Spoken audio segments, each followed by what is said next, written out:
There you go. Good morning, guys. Good morning, friends, folks, entrepreneurs, leaders of NWorld. Good morning sa inyo lahat. How are you? And sa mga bumabiyahe pa uwi, you take care. I've seen some of you driving a while ago like Jess. And some of our leaders, si Rap, nakita ko rin, papunta far north, I think. So, you take care, guys, please. And to all of you who are still up, Reka, good morning. Right, Nico, good morning. Aljon, good morning, good morning, good morning, good morning. So, I would just like to share to you quickly some good things to ponder upon before dreaming and slumbering tonight. Bagsy, good morning. So, Ryan, good morning. Good morning. All right, Levi, good morning. So, yung hindi ko na mababati, don't worry. It's just that I'm about to start. So, I just had a wonderful dinner with one of our top leaders and one of our most beautiful, couples and a really impressive family. We were joined by the Carvals, Lian, Dr. Pau, and their lovely, adorable baby, Z. Mahilig sa ice cream as early as now. Good morning, Bugsy, Rocky, good morning. Lapit ka na rin magka-baby, lalabas na yan. Rob, good morning. Tay, good morning. Nobu, good morning. Good morning sa inyo lahat. Good morning. So, and after the dinner, which we totally enjoyed, a very wonderful conversation, fruitful one, especially, sharing some thoughts to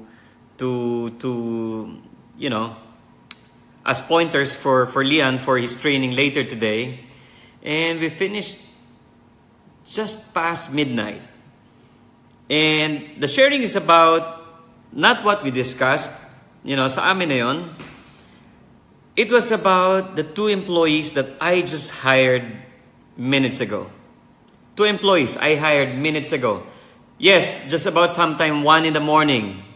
Alright? I hired 2 more employees. 1 in the morning. And the name of the other one is Riza. The other one is Angela. And you could be wondering why I am still meeting employees or interviewing employees that time of the morning. Listen to this carefully. I'm not supposed to meet them at that time in the morning, at that time of the morning, which was like minutes ago.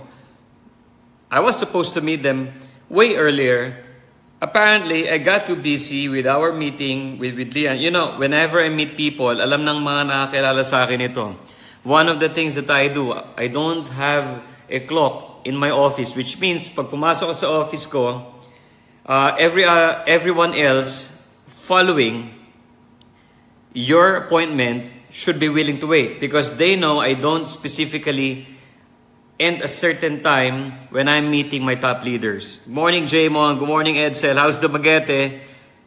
Alright? So, si Dina. Nandyan, gising. So, good morning. Anyway, going back to that, puro good morning ako. Well, telling good morning. Ulitin ko po. I hired these 2 employees for one important and defining factor. Patience. Yes, my dear friends, patience. These guys waited for me that long. I think they were here from the afternoon. Of course, they made their examinations. They submitted their requirements. They have undergone several meetings and interviews with different department heads and then superiors and managers before me. And when I got their recommendation before dinner time, I put them on my table and, I got carried away with a very good discussion, very good, conversation with Lian and Pao, and of course with Z, so adorable. And you know what? I failed to realize that there's like 2 employees waiting for me or applicants waiting for me. And after the dinner with Lian and the Carvajals, my HR manager told me, Pres, are you ready or you need to freshen up or you need to take a break? The 2 applicants are still there at the lounge. And to my surprise, they are still there waiting for me. Sabi ng HR manager ko, yes sir, Nag-aantay po sila. So, of course, I prepared and I had my room fixed. And I welcomed them and interviewed them one at a time. They waited for me that long. Do you want to know how long the interview lasted? Good morning, Arthur, Fatima, good morning. Paul, good morning. Kathleen, good morning. Do you want to know how long did I interview them? You want to guess? You feel free to make your guess. All right, I will allow you to settle down with your thoughts. They waited for me until like 1 in the morning. And the interview lasted for 30 minutes? 30 seconds? First guess. First guess, 30 seconds, 3 minutes, hello press, 10 minutes, 10 minutes, 2 minutes. Well, actually, Tay and Reika, well, Tay changed to 5 minutes, but Tay and Reika quite got it on the first time, within 30 seconds to 2 minutes. Yes. And before they even entered my room, I already told the manager, we are hiring both of them. Without even seeing them, we are hiring both of them. So one at a time, they entered my room. I only welcomed them in my office. We shook hands, let them sit, in the chair in front of my table, and asked their full name, and asked how are they. And I said, thank you for waiting for me. And pardon the delay in my meetings. They said, sir, it's all right. And I said, welcome to the family. You're hired. About the same script for the 2 persons. Yes, I have to hire them. You know why? Because they have this one particular trait, patience. Patience is very important in a personal and on a team and a corporate level to succeed. Success can happen through patience. It is not the sole reason for you to be successful, but that is one of the defining reasons why a person becomes successful. Imagine if my employee, the applicants, are always in a rush and are defined with the time that they have to be on a specific, like they should be meeting and only interviewing people until 5 in the afternoon or like 6 in the afternoon. Guys, these 2 applicants are applying to be the 2 closest executive assistants of our department. My department, my wife's department. So naturally, sometimes I have to work until these wee hours of the morning. So if the applicants could not wait and are not willing to wait until this time of the morning, hindi sila papasa sa akin. Why? Because this is the time that I work from time to time. Ibig sabihin, on that basis alone, patience made me decide right away without interviewing them, without even seeing them, without even talking to them. I told my manager they are hired. I just want to meet them and to personally say thank you for waiting for me and want to see their smile when I say welcome on board, you are hired. That is perhaps one of the quickest interviews I've ever done in my lifetime. The point is this, they have the patience, then I have the understanding that these guys are in need of a specific job. They need to make money. And I made them wait. They could have their children or husband or family waiting for them.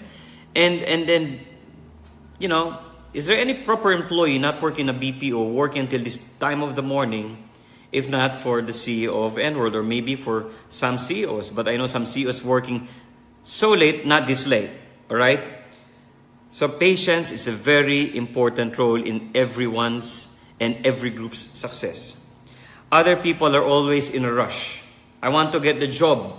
I want to get interviewed right away. I want to get my food.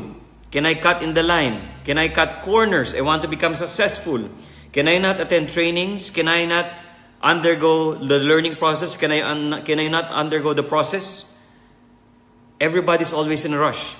when I was 18, when I saw network marketing, I wasn't in a rush, but I was so excited because it's like as if winning the lottery ticket for the second time. Because I saw a great opportunity. It was network marketing. It was a different company. It was an American company. You know, I didn't make so much money in that company, but I've learned so much, and I'm grateful until now to that company. I'm so grateful about that company. No hates when I left that company, simply because I was so patient, and I was trained to be patient because when I saw that top earner driving that fancy car, and that time mga Japanese cars pa lang, hindi pa uso yung mga European cars. And sa European cars, Benz and BM pa lang noon, I told myself that one day, I'm going to have that one as well. One day, I'm going to have that one as well. That reason, I hired these two guys, these two ladies. My friends, I'm telling you this simply because everybody nowadays with a fast pacing in life, you know, the pacemaker has changed nowadays because innovation, technology, the time, you know, the things are being done differently today. Everybody's quite in a rush. And sometimes, without regard to undergoing the real process of success and then jumping right away for immediate gratification, people would settle. And suddenly, there you go. 90% or 95% of the population, not only in this country, but, you know, 2/3 of the world, you know, live below poverty line. Suddenly, 90% of our country doesn't belong to the top level of the society or the echelon of the society. Bakit hindi pa rin umasenso? Bakit hindi pa rin yumaman? Bakit hindi pa rin bago yung buhay? Masipag naman ako, matyaga naman ako. Marami naman akong technique, marami naman akong system, marami naman akong strategy. I've been working very hard for this one. And hey guys, these fellows, by the time they retire, by the time they realize that nothing's happening to them because of their impatience and because they're always in a rush, before they realize, bakit nga ba yung mga top earners and the industry icons and the industry changers, titans of industries, business tycoons, why do they always succeed and maintain resilience throughout the years? Hindi minadali yun. May proseso, inaral yung negosyo, and learning the ropes in and out, not just how your business runs, but yourself. If you don't train yourself to be patient, time after time, system, technology, techniques, and opportunities, they come and go. Era after era, palagi may bagong opportunity. In the earlier days, we have those opportunities allowing people from the province to go to a different country by working abroad. Today, marami pa rin ganon. But unlike before, today, ang daming opportunity. You can be an online entrepreneur. You can be a student entrepreneur. You can be a mom entrepreneur. You can be a professional and having other businesses as well. You can have 10 businesses and still work. You can have like side hustles here and there. Maraming pwedeng gawing opportunity ngayon. But you know what, guys? Becoming a giant, becoming a titan requires time. It takes time, you know, to cook something delicious. Something fantastic. For it to happen takes nights. Not overnight, takes nights. Several nights. Not one day, but every day. I hope I was able to share to you the importance of patience, because if you will be impatient, like you started doing a certain thing, you started working on your muscles, you started working on your diet, you started working on your network, and 6 months later, nothing happened. What do? You stop doing that, and then look for another opportunity. And for the next 6 months, you will try to do your best. And if you don't get the results after 6 months or a year, you will be impatient again and do something else. Guys, being impatient is not bad, but it isn't great either. Sometimes being impatient gives you the benefits of rushing into an opportunity before it takes off. Some would say, I'm impatient. I didn't have to wait for the time cryptocurrencies become vindicated and be cleared by governments. So I'm taking this risk. The person become impatient, bought a certain cryptocurrency 5 years ago. Boom, today, kumita ka. Good for you. You know what? In some other investments in the past, I also made some fortune. But it is not because I studied the fundamentals. It is not because I have seen the solid business model of that company, of that business, or of that investment. It's simply because I rushed on some things. So guys, you may want to take the odds of being impatient and rushing things. And let me tell you this. The success rate and the odds, they're very slim. Because you're casting and betting on your gut feel alone. On your emotions alone. Why don't you do it this way? Get informed, study your business, study NWorld, study your products, know the ins and outs of the industry, know the psychology of everyone, especially in your organization, your frontliners, your second-liners, your third-liners. As much as possible, those people who are active in your organization, try to be within, arm's length with them. Hanggang 3 levels mo, hanggang 5 levels deep. And guys, be up to date with the things that are going on today.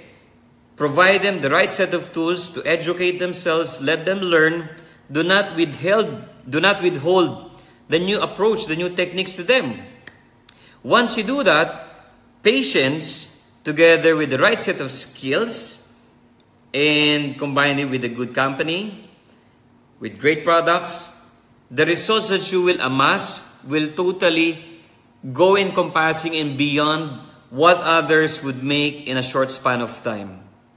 I can still remember when I was in my first company, the top performer at that time was making 700 to 750,000 a month. Bakit hindi ko makakalimutan? Because that earning was broadcasted over the national television. And he said I was making 700 to 750,000 a month. Today, how many of you are making 700 and 750,000 a month and not even be considered the top earner of this company? You are not even in the 1, 2, 3, 4, 5 of the company. Ang dami. So, if we're going to backtrack those years in the past until this day, when there's NWorld, you will see the difference between people working in the past and with an opportunity combined together with NWorld. NWorld was built out of patience. Patience was one virtue of this company. Because I did not found this company because I had the opportunity, I had the money, and I had leaders believing in me. I'm going to put up this company. No, I did not. I put up this company simply because I love my previous company and companies in the past so much that I don't have to move forward until there's the right reason. And patience played a vital role with that. Otherwise, on my first couple of years in my previous company, yung pinakahuli, everybody was already offering me, mag-invest ako sa'yo pare, ikaw na magtayo ng sarili mong company. And even some relatives, leave that company, let's put up your own company, we'll provide money for you, we'll provide capitalization for you. Pag-partner tayo, we can do joint venture. Kahit na mali ang shares namin, I didn't leave. Because the second very important reason was that I was committed. Patience with commitment will define the course of your path. You don't see things when you're rushing.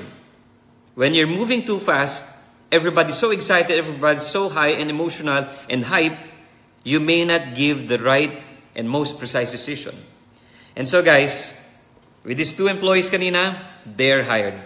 And talking about patience, which may have nothing to do with NWorld or our business, I'm gonna show you today my patience. Tada! Maliit na bagay, but I'm gonna show you this one. Alvin, good morning. Rihel, good morning. AC, good morning. Jong, Amani, good morning. Alright, huwag niyo ang pagtatawanan, but I'm so happy about this. Tada! Good morning. I'm so patient about this one. Let me remove it from the holder. Guys, some of our leaders in the past, I have recommended this. Good morning, Rap. CJ, good morning, inaantay ka na. I have been recommending this piece sa mga leaders ko na eto kunin mo. If you want to start with your collection, if you want to start with a watch, a Swiss watch, go for this one. Jarlette, Ryan, good morning. And let me tell you about patience. A year ago, 2 years ago, 3 years ago, 4 years ago, almost every year, I'm getting several numbers of watch like this one. The other one, the most famous pinaka-paborito ko, this one, Daytona. I want to share you the lesson. Good morning, Alvin. I want to show you the lesson. The lesson is that, ako mismo, nang tinuro kong kumuha sila ng ganito, ako mismo walang ganitong relo. Because what I had in mind, I had the topmost, caliber o mas mataas na klase. But I didn't realize, the one that I'm recommending, ako mismo hindi ko ginagawa. And so what I did was, to check out the market, sometime last year, to my disappointment, and to my surprise at the same time, wala silang stock. I waited until that time. From that time until just about 2-3 weeks ago, ganun yung nangyari. And here you go, I got my Submariner. This is what happened. Yung mga taong binigyan ko ng advice before, yung mga taong hindi ko pinalagpas na nakakuha ng ganitong watch, they got it. 100,000, about 92,000 less than I got it today.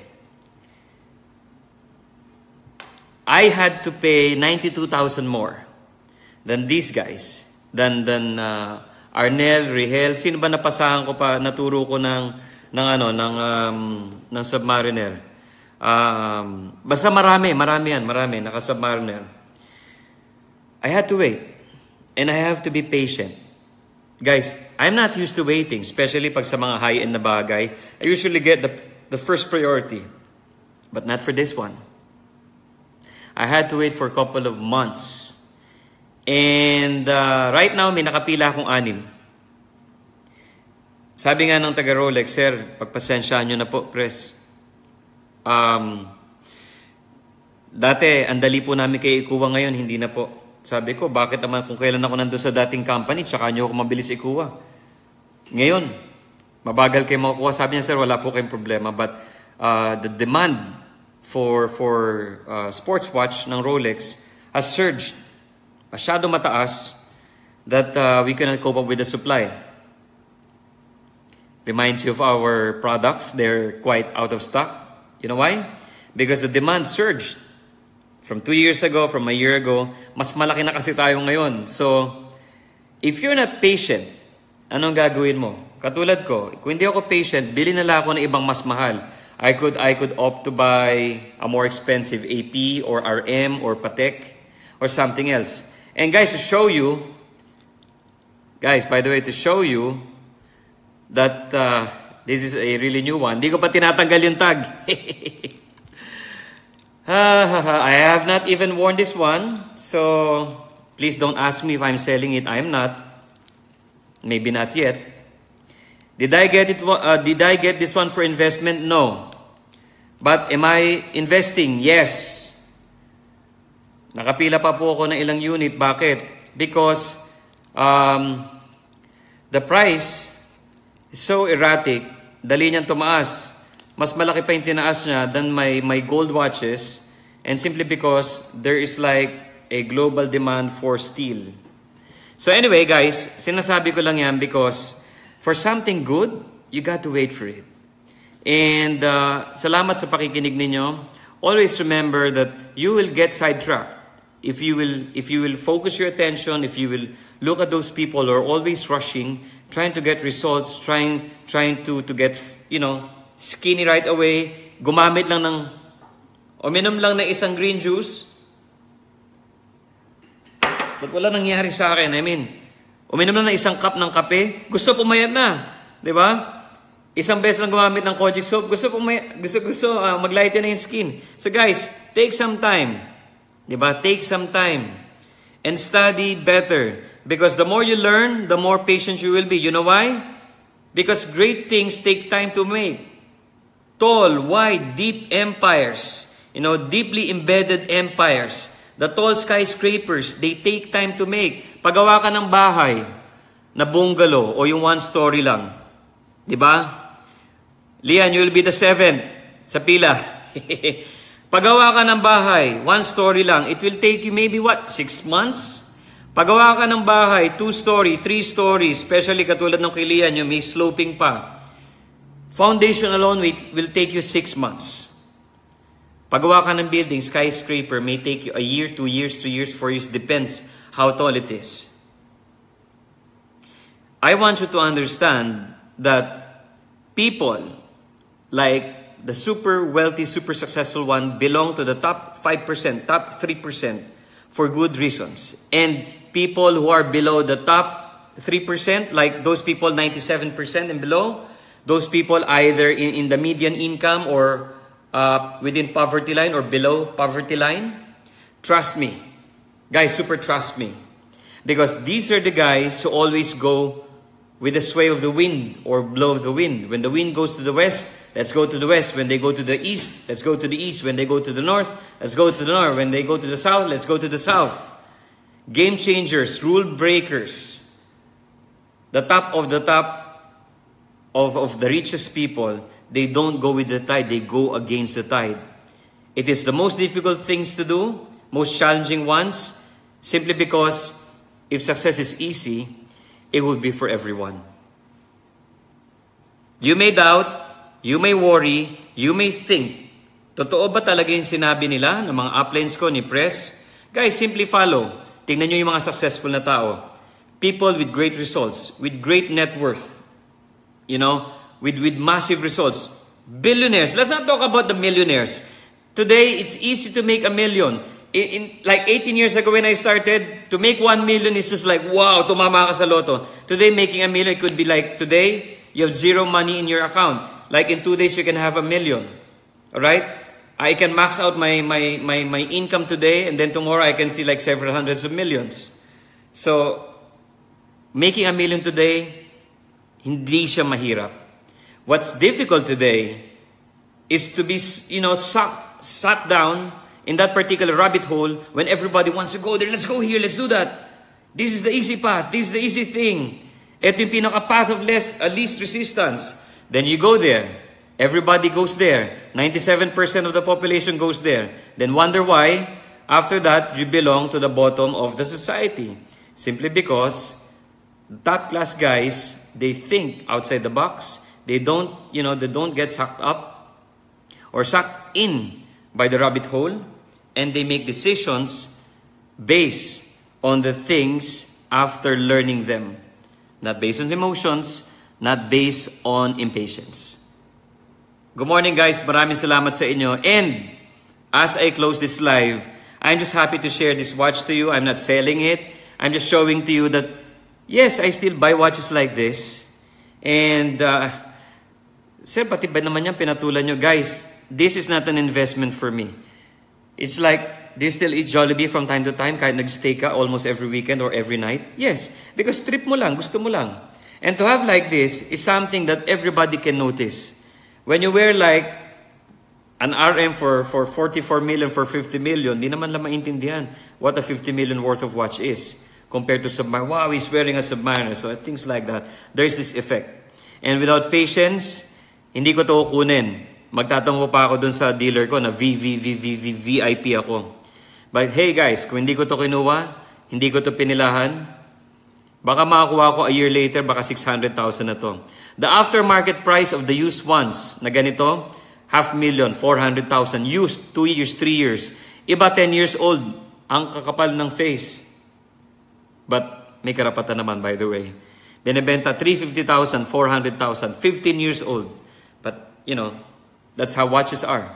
And that's how patience can give you a good yield in your business. Salamat sa inyo. Be patient, guys, when dealing with customers. Be patient when dealing with difficult clients.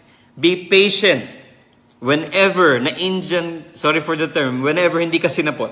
Hindi ko natuloy Be patient. If your luck, your success, if your blessings are not yet there, maybe you just need to prepare yourself to receive.